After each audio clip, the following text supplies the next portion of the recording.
Shalom, shalom, Yasharala. This is your brother Abaniah of the South Arm of the Great Millstone Camp here in Trinidad. Heralds of Yahweh Shai coming to you with another lesson to the spirit and power of Yahweh Ba'ashem Yahweh Shai. But first, we give all honor, all glory, all praises to Yahweh Bahasham, Yahweh Shai, Bahasham, Rekah HaKodash. Double honors to the apostles, prophets, and teachers of Great Millstone, our spiritual fathers who rule well. Peace and salutations to the sincere Akiam and Akwath who follow this truth in all diligence and all sincerity.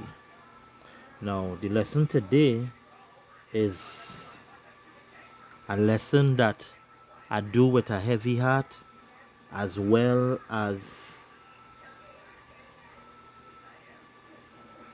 a heart of rejoicing. Now, it may sound confusing, but today I lost my mom. My mom died this morning at around 8 a.m. this morning. You know, she was in the hospital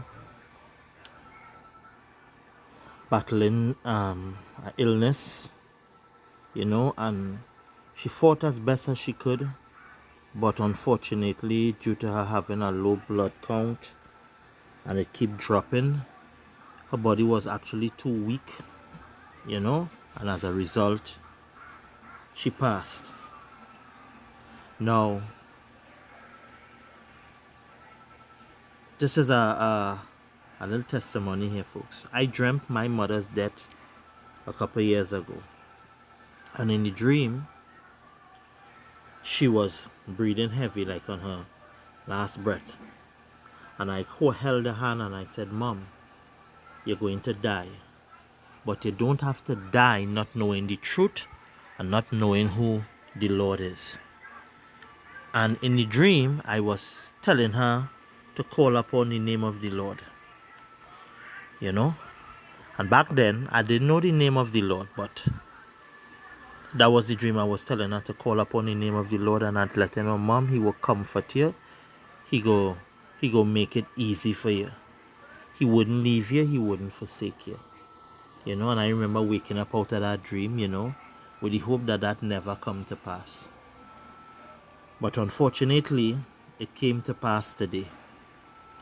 And Wednesday, which was before the sunset for the atonement, I went to the hospital. My mother had some tubes in her, you know. I anointed my mom. You know, I prayed the Hebrew prayers and what have you. And I told her, I spoke to her about Yahweh, Bahasham, Yahweh Shai. So lucky about that, folks. Remembering where I left off, I anointed her Wednesday before the start of atonement. I said the Hebrew prayers and I shared the name of Yahweh and Yahweh Shai with her. I did it before when she was alive, but she never really paid it any mind. But, you know, that day she listened and I explained to her briefly what those names represent, what it means, and this is part of our heritage, you know. And I told her, those are the names you call on. And I said, "Mom, you may not make it out of here, but at least you would have the truth. Call upon Yahweh Ba'ashem Yahweh Shai, you know, and talk to my mom and rub her, anoint her stomach, all over where she was feeling pain." And I remember my mom looking for my hand and she held on to my hand. And I held on to her hand, you know. And just as we was doing that, you know, she had other visitors. So I decided, I said, "Mom, I'm looking to leave there. I will come and check you, look for you tomorrow." And I got up, you know, and I kissed her on her forehead and I whispered in her ears, "Remember what I told you, Mom.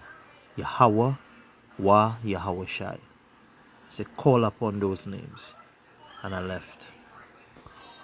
And you know, well, we all know we did the atonement, and this morning on the way from the plantation, got a phone call from my dad and from my sister saying the doctor said for we to come quick. Now I was miles away. I would have never make it before my mother passed. And By the time I came home and, was getting ready to go, I got the call that my mother passed. Now, it hurts in all honesty, but it's not hurting like if I was not understanding that this truth. This truth has comforted me. I am actually feeling comforted. And I have a couple of scriptures to share with you guys for any Akiam or Akwat who have went through or who may go through in the future something like what I am experiencing now. My mom was a stubborn woman, yes. But my mom was a mother who loved the children and would willingly sacrifice of herself for us. She did the best she could, the way she knew how. And although I would have loved to see her, in this truth before she died,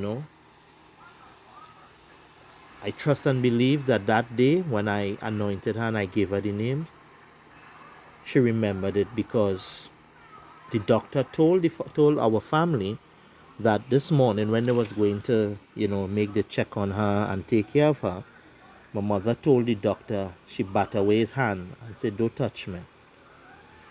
You leave me alone. Right now, I just want to pray."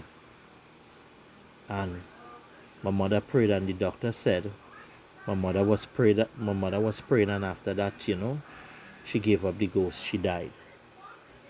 And I honestly believe she died calling on the name of Yahweh Ba'ashem Yahushai. Truly believe that. So this lesson is a way of me coping with my grief because John 11:35 tells us Yahushai wept. Remember when Lazarus died, how it hurt him and Yahushai cried. Scripture say Yahushai wept. So some of us may feel as men we need to be tough and we're not supposed to cry and what have you. Nothing is wrong with crying. That was my mom. That was the woman who the Lord used to birth me into the world. And I love my mother. And I love my mother dearly. And there would be times you feel as though you wish you could have told her that more than you actually did. Every chance you get. But I mean, she already gone and I know she's at peace. This is why, as I said, I have some scriptures to share with anyone who going through this, who have been through it, and who may go through it in the future. Right? Because I always, heard persons lost their mom and would say condolences and are sorry. And I would genuinely feel sorry. But it hits pretty different when you actually experience it yourself. It's a whole entirely different feeling. And experiencing this now, I understand that I can actually comfort someone based on what they may go through pertaining to the loss of a loved one. So let's go to the first precept. This was one of the precepts that came to mind. It says, this is 2 Corinthians chapter 5 and verse 8. We are confident, I say, and willing rather to be absent from the body and to be present with the Lord. So to be absent from the body is to be present with the Lord. While you're here on earth, you have various things and requirements you must meet. You have to pay taxes, you have to work, you have to provide, you have to pay for rent, food, clothing, medicine, what have you. That constant daily grind you must be on. But when you die, you no longer have these things to worry about. Your scripture say you rest from your labors. Let's see if I could get that.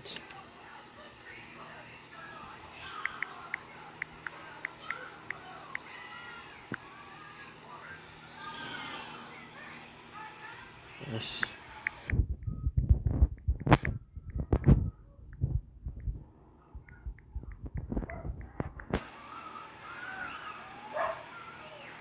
Right, this is Revelations 14 and verse 13. Right, it says, "And I heard a voice from heaven saying unto me, Write, Blessed are the dead which die in the Lord, Yahweh Ba'ashem Yahushai, from henceforth, yea, saith the Spirit, that they may rest from their labors, and their works do follow them. Now, as I said, at that moment when my mother was about to pass, and she was praying, none of us could tell what the conversation or the prayer was to Yahweh Ba'ashem Yahushai. But the look on my mother's face was one of peace, like she was just actually resting, And I take comfort in that. Honestly speaking, I take comfort in that. I know my siblings and them, they torn up and what have you, and other people are torn up. But this truth has given me the strength to cope. And I understand, because I'm going to see her again. And for all those of you who have lost a loved one, we're going to see them again. And that is the comfort and the hope we have in the scriptures. Scriptures say all scripture is given by the Spirit. I'll get at this now. Let me see if I get it. That we through patience and comfort of the scriptures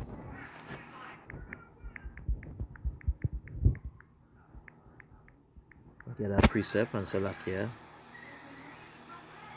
Romans 15 and verse 4, because there's a lot of nuggets in the scriptures pertaining to death and the losing of a loved one and how you cope with it and to help you understand everything. This is Romans 15 verse 4. For whatsoever things were written aforetime were written for our learning, that we through patience and comfort of the scriptures might have hope. And this is what comforted me right now. If I didn't have this truth, Akim, I don't know how I would have been. I don't know how I would have coped, how I would have made out. I know my mom, was in pain, and she fought the best that she can, and she couldn't fight no more. And Yahweh Ba'ashem Yahushai extended that mercy unto her. There are some persons who can't comprehend it. Some people look at death as this eternal separation, not really understanding that when the Lord allow it, the Lord could allow it in judgment, or the Lord could allow it where it's merciful. It's an act of mercy, because there are some people under sickness and what have you. They prefer to die, and if they die, it's more of a blessing, like cancer patients. They are in constant pain daily. And I remember my mom not actually understanding how serious her condition was prior to the hospital. My mother used to be in pain. And in so much pain at times, she would take a lot of painkillers. Not really cognizant of the fact that these things were causing a negative outcome reaction with her body. Thus bringing her to this point here. But as the scriptures say, these scriptures were written to give us hope. And this is what comforts us, those of us in this truth who have lost loved ones and who may lose loved ones in the future. These scriptures are going to be our comfort. The Spirit of Yahweh Ba'ashem Yahushai is going to guide us into all truth and bring all things back to our remembrance. And I just keep remembering the scriptures: to be absent from the body is to be present with the Lord. Scripture say, I think in Ecclesiastes, that when you die, your body goes back to the earth, and your spirit goes back to Yahweh Ba'ashem Yahushai, who gave it, and then you are at rest. So my mother is at rest. Those of you who have suffered loss as I, your parents also is at rest, because my grandmother died. And I remember as a little child seeing my mom crying for my grandmother. And my mom will be able to see her mother now. Because in that realm with the Most High, there is no pain, there is no suffering. They rest from the labors. Right? This is Isaiah chapter 57, verses 1 and 2. Now, I being honest, Akim, usually I'm a man of many words. And this particular situation, I don't want to say a few words, but I am not in that spirit of trying to be eloquent or eloquent in speech. You know, I'm just telling you what's in my heart and how these scriptures are actually comforting me. Right? This is Isaiah 57 verse 1. It says, the righteous perisheth, and no man layeth it to heart. And merciful men are taken away, none considering that the righteous is taken away from the evil to come. He shall enter into peace, they shall rest in their beds, each one walking in his uprightness. Now you would see persons lose their life, and you know, everybody would think this is a tragedy, this is the worst possible thing that could happen. But the Lord knows, because some people are sick, and that it's a constant turmoil and fight and pain to just, you know, to endure that ailment. That some people in that state, they see death as a sweet release. You know, a couple of years ago, there was this elderly woman who I knew as a young man. She had cancer, and this cancer used to cause her excruciating pain. Day and night, you know, she crying for pain, and you know, at a couple of times she tried to end her life, and you know, the family stopped her in time, and the doctor had her on watch, so like suicide watch. And for some reason, the family turned their back for like a couple minutes. Wasn't even a full-fledged 5 minutes. She got hold of some kerosene. She went out into the yard with the kerosene and a box of matches. She doused herself in the kerosene and she lit herself on fire. And for those who bore witness to the event, they said she didn't even scream out. She didn't even cry. She just sat there and took it. She just sat there and took it. Because the pain that she endured living from as a result of the cancer was far worse than the short, brief pain she would endure by being burnt alive.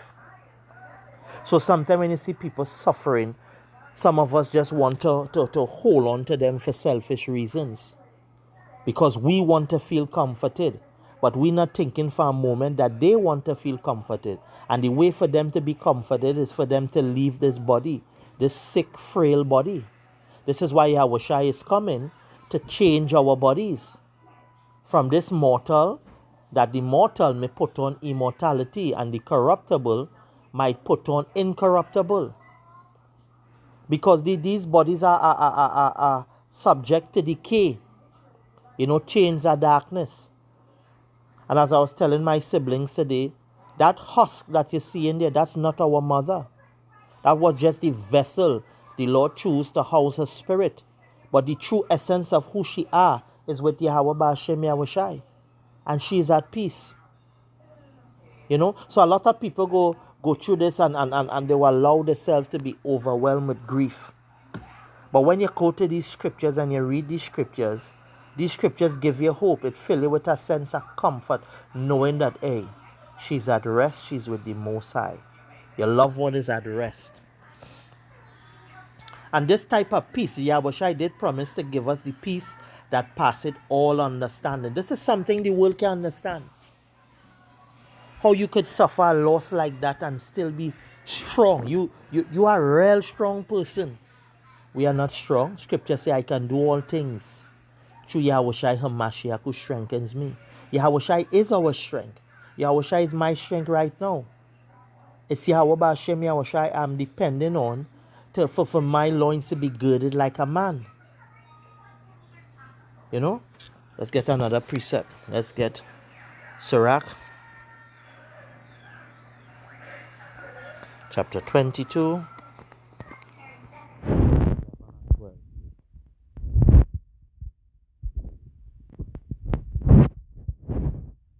It says, weep for the dead, for he had lost the light, and weep for the fool, for he wanted understanding. Make little weeping for the dead, for he is at rest. For the life of the fool is worse than death. And there are things that are worse than death. But we have been conditioned to believe that death is the ultimate worst a person could endure.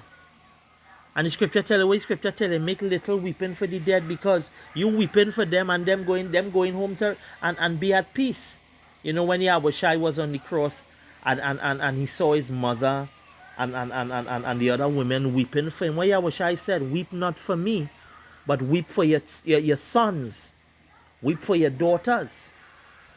Because at the end of the day, they have to live in this world and had to endure the various afflictions that come with it. Verse 12, 7 days do men mourn for him that is dead, but for a fool and an ungodly man, all the days of his life. You know, so nothing wrong with being in a spirit of mourning and crying for a loved one who passed. You know, nothing is wrong with that. We not make out a stone. You know, and this is an appointment all of us will have to keep someday. That appointment with death.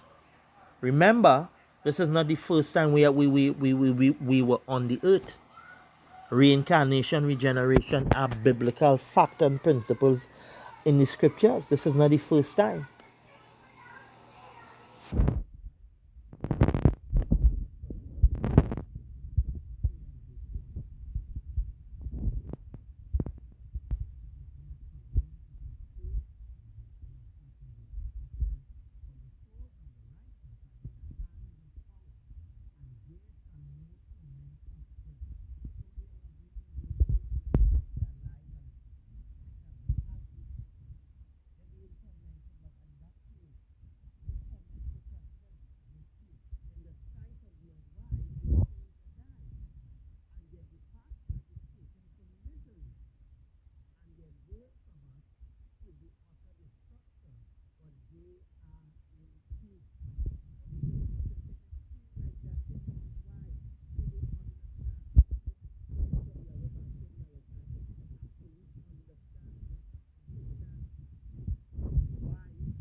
Yet is their hope full of immortality. You know? So, change your perspective. Change your perspective. Right? Because sometimes what you think is the greatest tragedy, or is a great tragedy the Lord has inflicted on a loved one, is actually turned out to be a blessing when you look at it from the spiritual eyes. Wisdom of Solomon. Let me go to Wisdom of Solomon chapter 4 and pick it up from verse 8. Excuse me, Salakia. For honorable age is not that which standeth in length of time. You know, all of us have a desire our parents could live to be 100. You know? But if your parents living to be 100 and they're living to be wicked, and they're being wicked for that 100 years, does it actually make any sense? If Yahweh B'Ashem Yahushua had to save my mom, and he needed to bring her to that point, a sickness where she could accept, hear the gospel, actually listen to it and accept it, and die and be with the Lord and be at peace and could actually make it in the kingdom as one of the elect, I would choose that over having my mother right now here with me hugging me up. I choose that any day. That is great reward.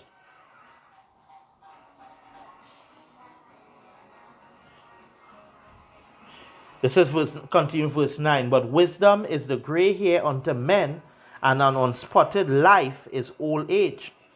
He pleased power and was beloved of him, so that living among sinners he was translated.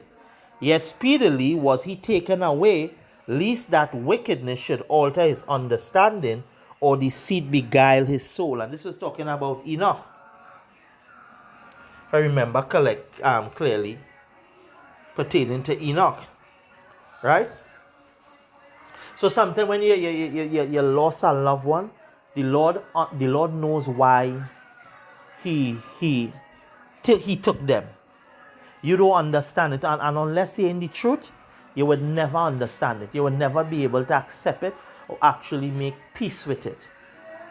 The hope and the confidence I have, I am going to see my mother again. Yahushua about to make his appearance. I don't have long again. I don't have long again to see my mother. And this is what comforted me. And this is what should comfort you guys. Those of you in the truth who have suffered the loss of a loved one, or who is currently, as I am, have suffered the loss of a loved one, and those who may go through it in the future. You know, we get Sirach 27.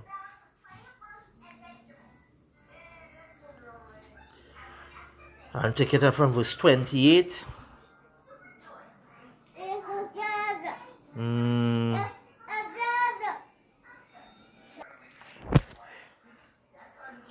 I think I would change that precept again.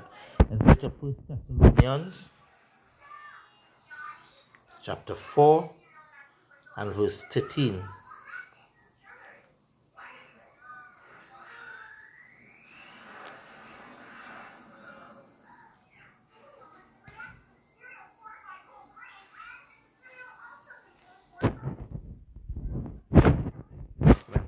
Okay, I'm right. It says, "But I would not have you be ignorant, brethren, concerning them which are asleep, that ye sorrow not, even as others which have no hope." So I'm not supposed to be smitten and stricken with grief like those in the world who don't have this truth, who don't understand it. Because this truth is what set me apart from them, because I believe in Yahweh B'Hashem Yahushai, and I believe on what the scripture says. So the hope in Yahweh B'Hashem Yahushai would be the greatest source of ease and comfort for me during this trying time. And this is what comforted me. You know, this is what comforted me. But to those in the world, they go be all broken up. Some of them go grieve themselves to early grave. Some of them will grieve themselves till they actually have to go to the hospital and be hooked up on an oxygen machine and what have you. Some suffer panic attacks. But those of us in this truth who know Yahweh B'Hashem Yahushua and serve him, we handle it differently. We understand. You see, this is how wonderful knowledge is. We know that this is just a brief interlude. And it's just merely a shift from one plane of existence to another. And all men will have that appointment to keep. You know? So, I know that I'm going to see my mother again. And you too should have the hope and the confidence that you too are going to see your loved ones again. Right? Verse 14. "For if we believe that Yahushua died and rose again, even so them also which sleep in Yahushua will power bring with him. For this we say unto you by the word of Yahweh B'Hashem Yahushua, that we which are alive and remain unto the coming of Yahweh B'Hashem Yahushua shall not prevent them which are asleep. For Yahweh B'Hashem Yahushua himself shall descend from heaven with a shout, with the voice of the archangel, and with the trump of power, and the dead in her Mashiach shall rise first. And we which are alive and remain shall be caught up together with them in the clouds, which are the chariots, to meet the Lord in the air, and so shall we ever be with the Lord. And I want you to pay attention to verse 18. Wherefore comfort one another with these words. Comfort one another with these words. And this is what I hope to do with this lesson. Being as how I am experiencing this moment of grief, I want to comfort and encourage you also. You, those of you who suffered loss prior, who are suffering it now, and who may suffer it in the future. Comfort one another with these words. And I want to get the last precept. This is Wisdom of Solomon, Salakia, chapter 41. It says, O death, how bitter is the remembrance of thee to a man that liveth at rest in his possession.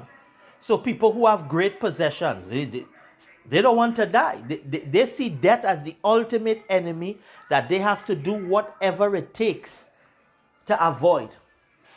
This is why they spend so much money to have the best doctors to replace organs that are getting old and what have you.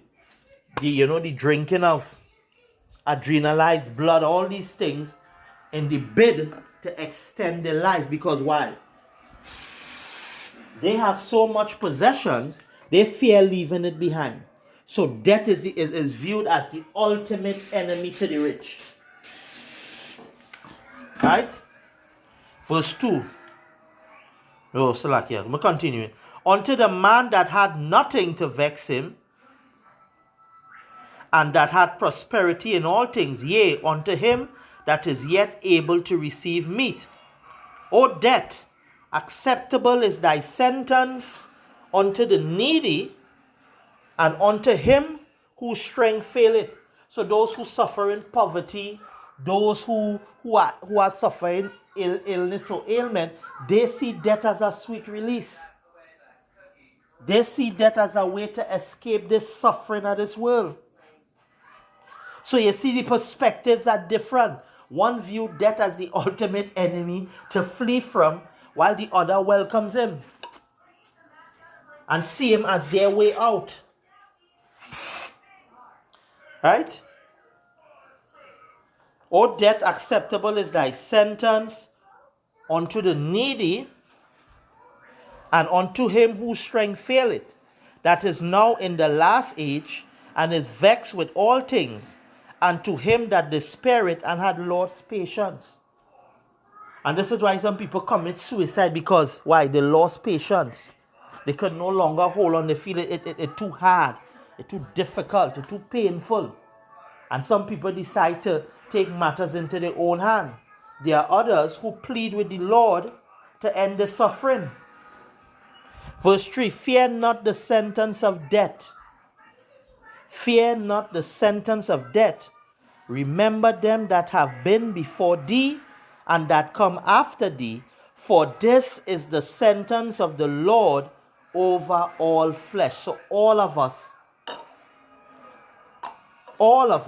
are under that pronouncement of death. All of us. This is an appointment all of us will keep. Now we know pertaining in the last days, the scripture said there's those who wouldn't see death. It doesn't mean they have never died before, Remember, several incarnations. And if this is the generation that we know, according to prophecy, that the Lord is going to make his return, there are men and women who will not taste death in this era here. Right? But you see, the scripture said the sentence of death is over all flesh. Even the animals die. It's not just mankind alone. Even the animals. Verse 4. It says, and why art thou against the pleasure of the Most High? There is no inquisition in the grave. Whether thou hast lived 10 or 100 or 1,000 years. The children of sinners are abominable children, and they that are conversant in the dwelling of the ungodly. The inheritance of sinners' children shall perish, and their posterity shall have a perpetual reproach. So I think we could close it off on focus more on from 1 to 4. There's a precept I'm trying to remember in Sirach pertaining to it's better to die than to live sick. Let me see if I could Google it and find it.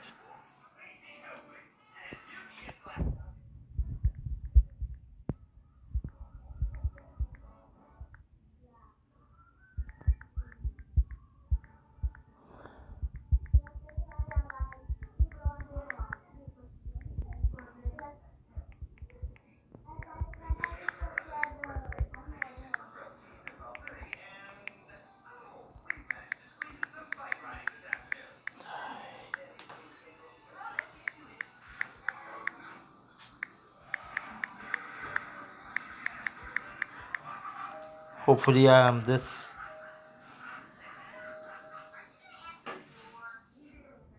Let me see if it's First Peter 3:17. I think it's one it have one in the Apocrypha. I don't know if anybody who would listen to this video could put it there for me.